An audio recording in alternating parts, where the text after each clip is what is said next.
As we all know, 2020 was not off to a good start. Or middle, or end. True.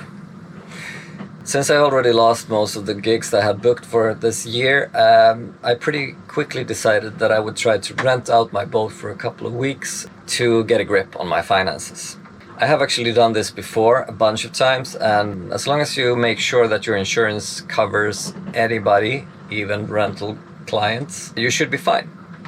With emphasis on should, because shit might happen. And this time, it did.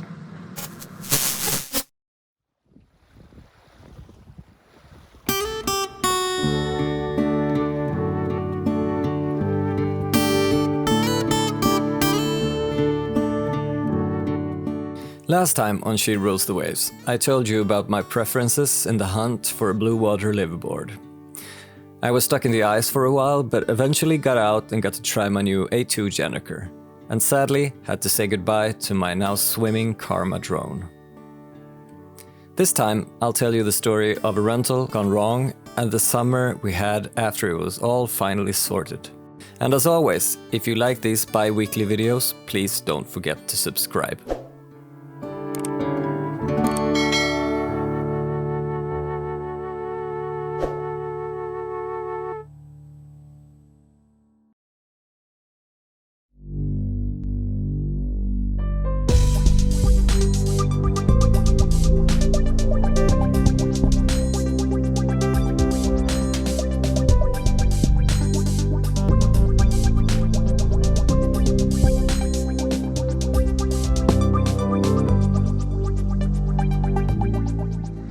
With all the travel restrictions in place, it seemed like the Swedish people thought that boating would be a good COVID-safe way to spend their vacation. So I pretty quickly had 2 periods of rentals booked. 1 2-week period in May and 1 2-week period in the middle of July. My plan was that in between these 2 periods I was supposed to sail around the southern part of Sweden and deliver the boat to the Blekinge archipelago, where the second client would spend 2 weeks there while I went back to work. Unfortunately, about a week into the first rental period, I got the call you dread.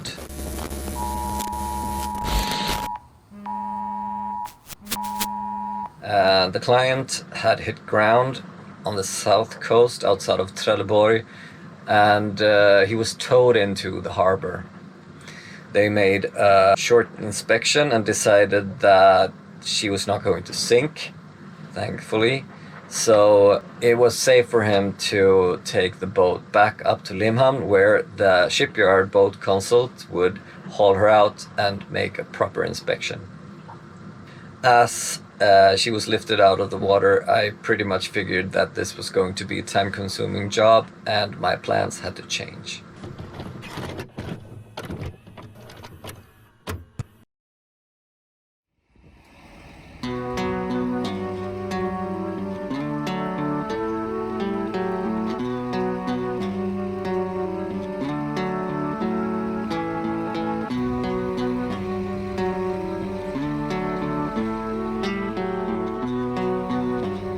At the first glance, the keel didn't look that bad, but when we got in to take a closer look, we realized that the damage was pretty severe. There were big chunks chipped off from the rudder.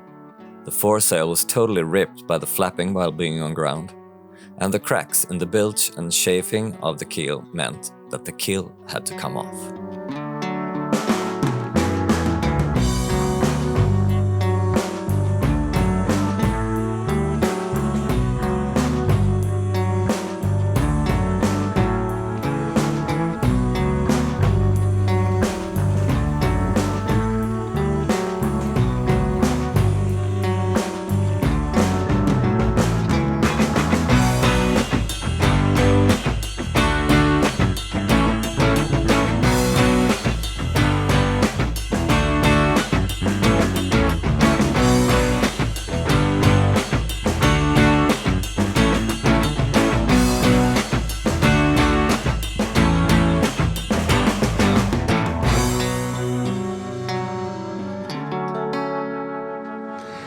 However, the upside of this whole ordeal is that now I know 100% sure that everything is in great shape.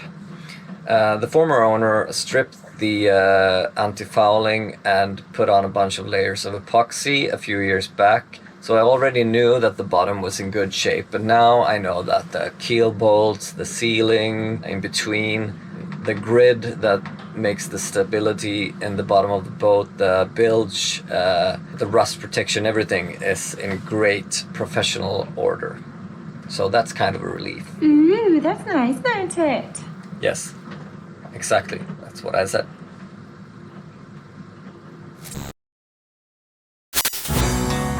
Besides the beautiful looking end result, I also had time to do some well-needed cleaning and polishing, as well as installing a brand new bowsprit for my Jenniker. So, almost 2 months after I got that dreading call, I finally got Alva back into the water, and I kid you not, within the hour, me, my sister Lisa, and my boys were off on the sail around Skåne.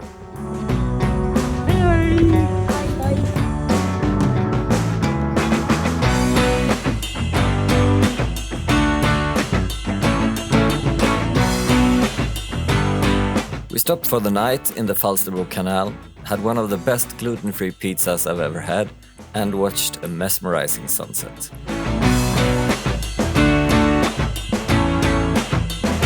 The next morning we were up for the first bridge opening and made breakfast on the way. After the canal, we turned east and hoisted the spinnaker. And even though the winds were light, we really raced along the entirety of the south coast.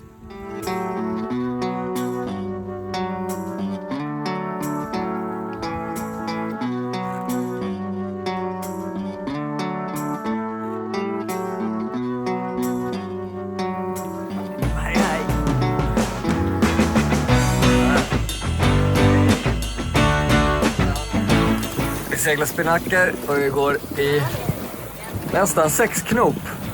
Fast det blåser inte så mycket. It's kinda nice.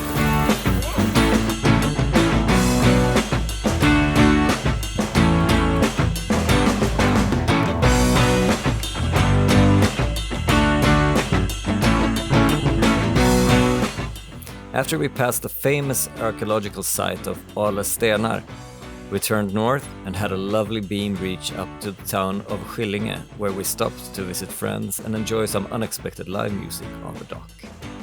The vacation had finally begun.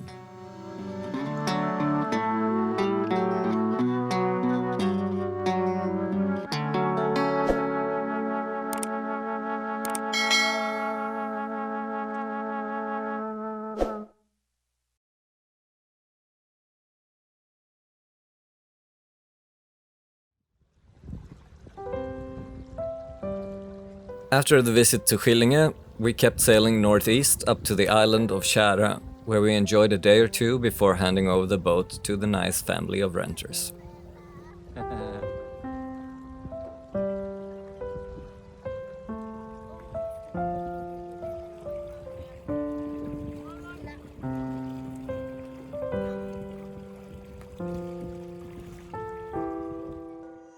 2 weeks later, they returned the boat to me and Maja, my girlfriend at the time, in the village of Järnavik. Except for a broken ignition key, Alva was in great shape and I was extremely relieved.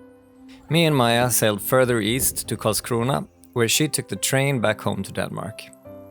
And I had a couple of days to myself before the new crew, me, Tossa and Fredrik, would join for a mini vacation. We also met a very nice Norwegian dude, Emil, who joined us on his boat, Ludde, while we were pinned down in this tiny sound with steep rocky walls that protected us from the wind. We enjoyed ourselves there for a couple of days before heading back to Karlskrona. After yet another crew change, my parents, my sister and my sons came back, and later we were joined by my older brother and his children and his girlfriend. We were buddy boating for 2 weeks all over the Blekinge archipelago. We had soft sails, swims, barbecues on the cliffs, and a never-ending stream of breathtaking sunsets, starry skies, and moon rises.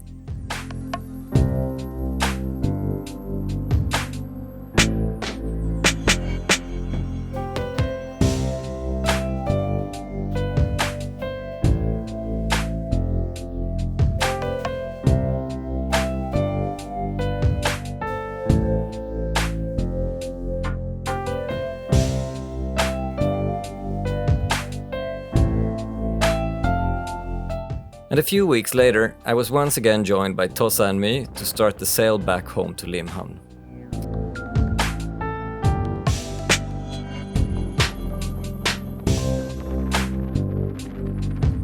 Once again, we buddy-boated with my brother Jens and a few of his friends southwest down to Brantevik, where we arrived just as the sun set.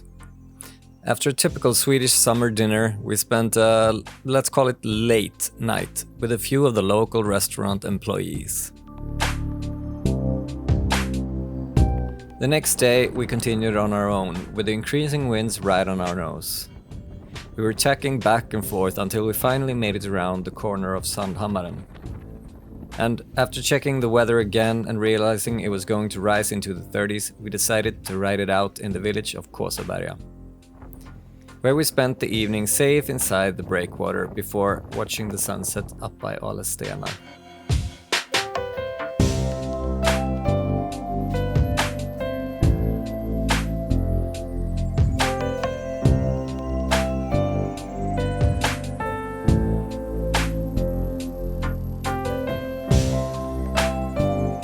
The next day, we watched the wind, the surfers, and the windsurfers going crazy out on the water.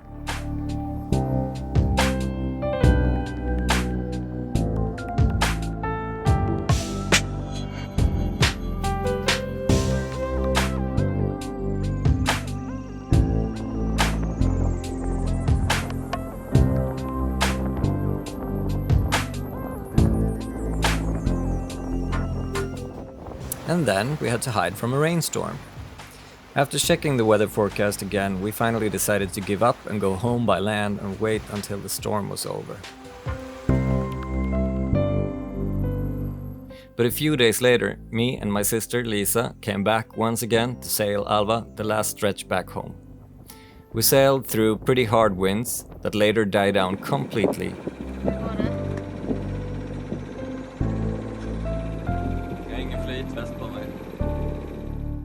We motored into the darkness and through a surprise lightning storm and a squall.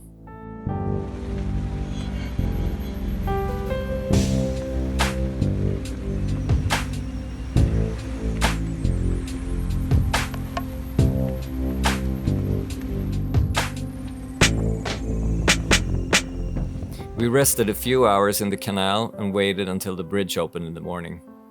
We finished that summer sailing adventures with a new batch of increasing winds on the home stretch back up to Limhamn. It felt pretty good to be back in the home port again.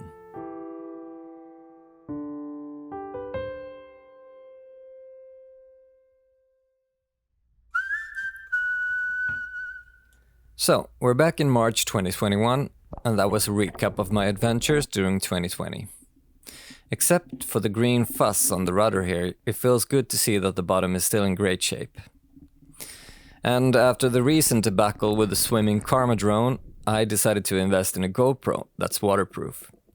The water in the camera is also why my voice in the next clip is a little muffled. It feels like spring is kind of here in the south of Sweden, and hopefully I'll be able to go out sailing real soon and have some more actual real-time almost content for you. So if you like these videos, please don't forget to comment and share and like, and of course subscribe. So until next time, take care.